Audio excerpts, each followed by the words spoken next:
C'est la suite et la dernière partie des Sartois du web, un salon de thé où on pouvait jouer aux jeux de société, faire des quiz, manger, grignoter. C'est l'amusement qui va fermer ses portes ce week-end, le week-end du 9 et 10 septembre.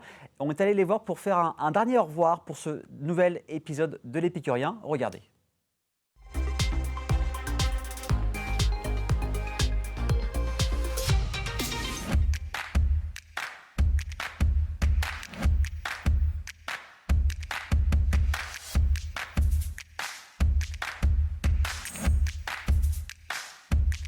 Salut Aurélien. Salut Aurélien, tu vas bien? Ça va et toi? Impeccable, c'est la dernière semaine de l'amusement. J'ai vu ça, la rentrée pour beaucoup c'est de nouvelles résolutions et l'amusement ferme ses portes ce samedi 9 septembre. Alors explique-nous un peu cette décision, comment c'est venu de se dire tiens on arrête cette année? Ouais, avec mon collègue PH en fait, quand on a monté le projet en 2017, on s'était dit que si on ouvrait un jour, c'était un projet pour entre 5 et 7 ans et que suite à ça, on partirait vers d'autres projets séparément. Et le temps est passé très vite avec le Covid au milieu qui nous a un petit peu coupé. Et donc là, on a eu l'occasion de trouver des gens qui étaient intéressés pour reprendre le local. Et donc voilà, l'amusement va fermer ses boîtes à jeux et sa porte. Ouais, donc c'est décidé, hein, tout allait bien en fait. Hein. Si des gens se posent des questions, rassurez-vous, on arrive à avoir un petit peu d'argent pour manger à la fin du mois et pour payer le loyer, c'est important pour le propriétaire.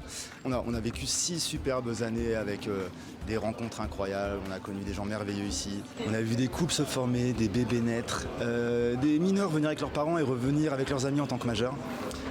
6 ans de vie, c'était cool. On a fait des soirées quand même super sympas. Moi, je retiendrai notamment les quiz du mardi soir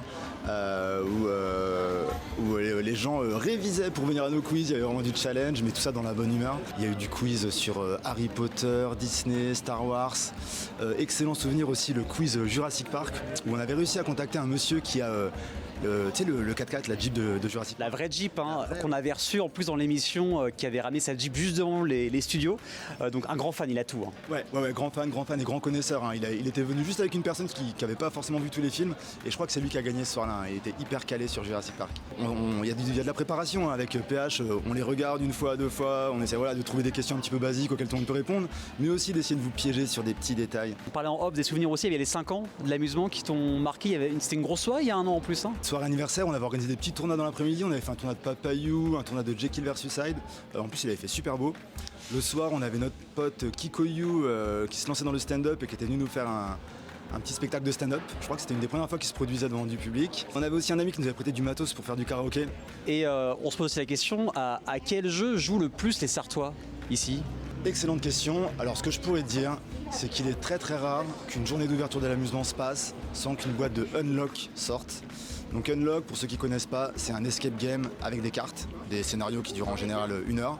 Et là, tu vois Aurélien, si tu fais un petit tour de l'amusement, j'ai déjà repéré 2 groupes qui étaient en train d'y jouer. Pourtant il est pas tard, il est peut-être 18h30, ça fait pas longtemps qu'on a ouvert. Et ouais, il y a déjà 2 Unlock qui sont en train de tourner. Et qu'est-ce qui va te manquer le plus ici, dès que ce sera fermé l'amusement? C'est les clients en fait, voilà, c'est ce lien social, le plaisir de voir les gens s'amuser, se divertir. Je sais que des fois, au début ça m'a marqué parce que j'entendais dire ouais les jeunes ils viendront pas chez toi aujourd'hui, ça les intéresse plus les jeux, ils sont plus sur les écrans, tablettes, jeux vidéo. Et en vrai, la jeune génération quand ils viennent à l'amusement, le téléphone il reste dans le sac à dos, dans la poche, hein. Ils discutent entre amis, ils jouent entre amis. Donc ce que je retiendrai c'est toutes les belles rencontres qu'on a pu faire avec PH. On a vraiment rencontré des gens super. Et voilà, c'est ça qu'on va retenir. Et les longues heures de jeu et les rires.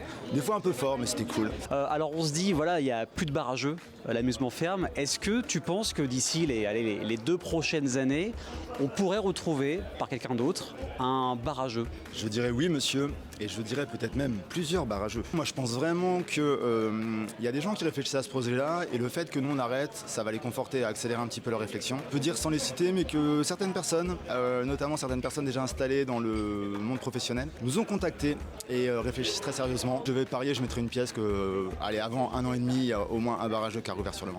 Donc affaire à suivre. Qu'est-ce qu'on peut vous souhaiter tous les deux? Salut PH. Ouais, c'est la fin gros. On peut nous souhaiter, moi encore plein d'heures partagées autour du jeu de société parce qu'en novembre et décembre, je vais aller prêter renfort à l'équipe de la boîte à jeux pour les fêtes de fin d'année. Donc vous pourrez me retrouver là-bas si vous voulez juste me dire bonjour ou avoir des conseils sur les jeux de société. Moi je ne m'interdis pas un jour de remonter une affaire. Pas dans l'immédiat, on va un petit peu se reposer, consacrer du temps à ma chérie Lorraine et à la vie de famille. Donc voilà, un peu de repos et des vacances. Je pense que c'est mérité. En tout cas, merci à toi Aurélien de nous avoir reçus parce qu'il y a un peu de monde ce soir. En tout cas, cette dernière semaine s'annonce très active. Alors, dernière soirée, c'est samedi. Est-ce que les horaires vont changer par rapport à d'habitude? Ça va changer samedi, oui, on sera ouvert jusqu'à 4h du matin. Cool, on n'a rien prévu en fait, pas d'animation, on va un petit peu improviser, voir comment ça se passe. Donc n'hésitez pas, on prend pas de réservation, tout le monde est le bienvenu. Partagez un dernier moment, juste taper la bise. Donc n'hésitez pas, ouais, ça sera la dernière. Bah, merci en tout cas Aurélien pour ces 6 heures de l'amusement. Merci à toi, merci beaucoup.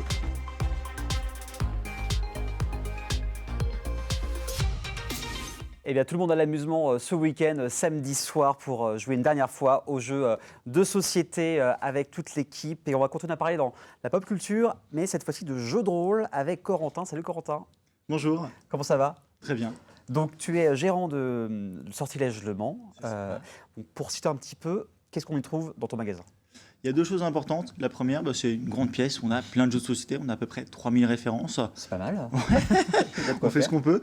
Et donc l'idée, c'est de pouvoir conseiller au mieux, parce qu'il y a tout type de jeux pour tout type de joueurs. On n'attend pas tous la même chose, aussi bien en termes de nombre de joueurs qu'en termes de difficulté, qu'en termes de fun, de réflexion, etc. Donc là, c'est avant tout un grand choix. Et puis on est là pour conseiller au mieux. Ça, c'est la première partie. À côté de ça, on a une salle de jeu et également une terrasse avec pas mal de jeux en démonstration. On a plus de 300 ou 400. Ça tourne tout le temps. On a plus de 80 jeux qu'on ouvre chaque année. Okay. Et donc, ils sont gratuitement à disposition dans notre salle de jeu, notre terrasse. Alors en ce moment, c'est agréable, mais il faut quand même aimer la chaleur. Bon, peut-être que tout septembre, ça continuera à pouvoir être joué gentiment. Évidemment, puis plus ce week-end, pour les 4 ans de la visitation, il y a des choses qui se passent aussi dans l'enceinte. Oui, ça fait déjà 4 ans qu'on a installé. Alors nous, Sortilège, et puis la majorité de nos voisins. Et donc là, c'est un gros week-end de fête qui nous attend avec beaucoup de musique, beaucoup de fêtes. Voilà, exactement. Puis le week-end du 16 et 17 septembre, un gros week-end où on va parler de jeux de rôle, et ça tombe bien, la magie et la technologie d'Internet, avec OBA Animation. Je suis avec Patrick et Merlin. Bonsoir messieurs, comment ça va? Bonsoir, ça va très bien. Bonsoir, ça va très bien aussi. Bienvenue en tout cas à vous deux. Donc OBA Animation, c'est un collectif de joueuses et de joueurs qui souhaitent éditer du jeu de rôle. Est-ce que pour l'instant j'ai bon? C'est effectivement, c'est presque ça. Presque ça, d'accord. C'est une entreprise, c'est une maison d'édition et on édite des jeux. Voilà. Et comment est venu ce contact avec Sortilège au Mans pour faire ce week-end sur le jeu de rôle? Eh bien, il est passé par Merlin, qui connaît, je pense, parfaitement la boutique. Voilà, donc je lui passe la main pour rentrer un peu plus dans le détail. Alors, effectivement, c'est passé par moi. J'ai un ami qui vit au Mans depuis quelques années. Moi, j'y ai vécu 4 ans. D'accord. Mais Sortilège n'existait pas à l'époque. Mais donc, l'ami en question, Cédric, m'a mis en relation avec Corentin et l'équipe de Sortilège. Et on a pu donc décider d'un week-end d'animation autour des jeux édités par OBA Édition. Très bien. Et qu'est-ce qu'on pourra trouver lors de ce week-end-là? Quel est le programme avec Sortilège, le week-end du 16 et 17 septembre? Alors, ce programme... Ouais, vas-y. Ce programme est orienté, donc évidemment, jeu de rôle. Oui. L'objectif, c'est d'accueillir les gens, de leur présenter le jeu de rôle et de leur présenter 2 jeux que nous avons développés. Le premier jeu, c'est Wallowide, qui est un jeu dont Merlin est auteur. D'accord. Et qui va partir en financement participatif avant la fin de l'année. Ça permet en fait via Wallowide de découvrir en fait un dépaysement total, de jouer dans des séries un petit peu américaines policières, et donc là en fait on permet aux joueurs de découvrir cet univers. Ça c'est les premières tables, et puis il va y avoir les tables d'Imperium 5 dont je suis auteur, qui est un jeu de science-fiction avec une orientation transhumaniste cyberpunk, et qui permet en fait de se plonger dans tous les romans de Dan Simmons et autres auteurs de SF. Donc ça Voilà. va être un week-end assez chargé. J'ai vu aussi sur l'affiche de l'événement, il y aurait aussi des tables rondes, hein, c'est ça?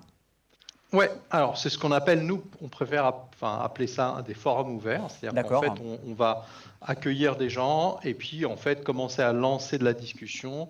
Le but, c'est de montrer en fait que le jeu de rôle est un jeu de société narratif et qu'il est extrêmement simple de pouvoir y jouer.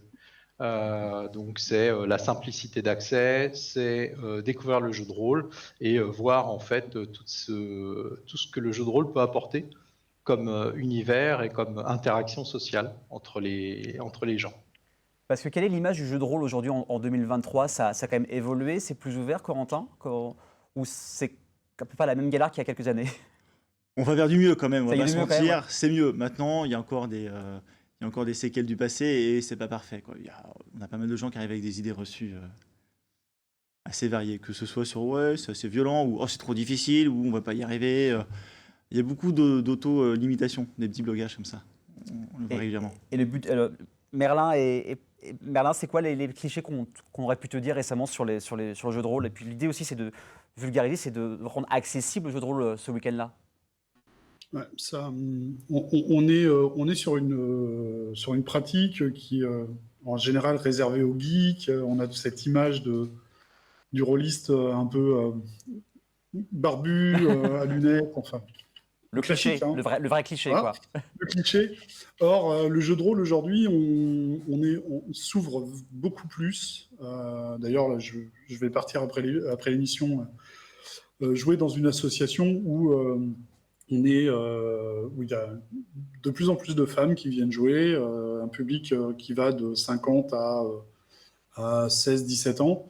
Donc c'est très ouvert et en plus c'est vraiment une activité sociale qui enrichit qui enrichit l'expression déjà, la manière de s'adresser aux autres et qui enrichit aussi culturellement.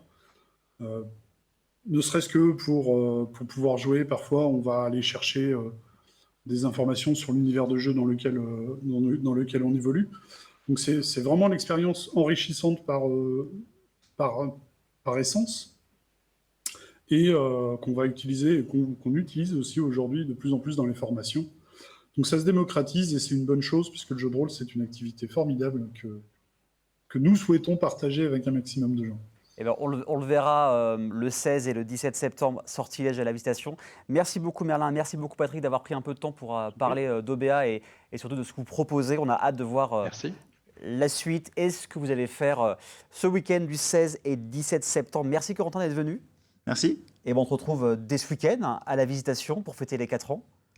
Venez nombreux. Et ben, on sera là et également le 16 et le 17 septembre pour découvrir le jeu de rôle. Merci encore et merci à vous de nous avoir suivis pour cette reprise de la 4e saison des Sartois du Web. On revient la semaine prochaine, même jour, même heure. Sur ce, passez une bonne soirée sur LMTV Sarthe.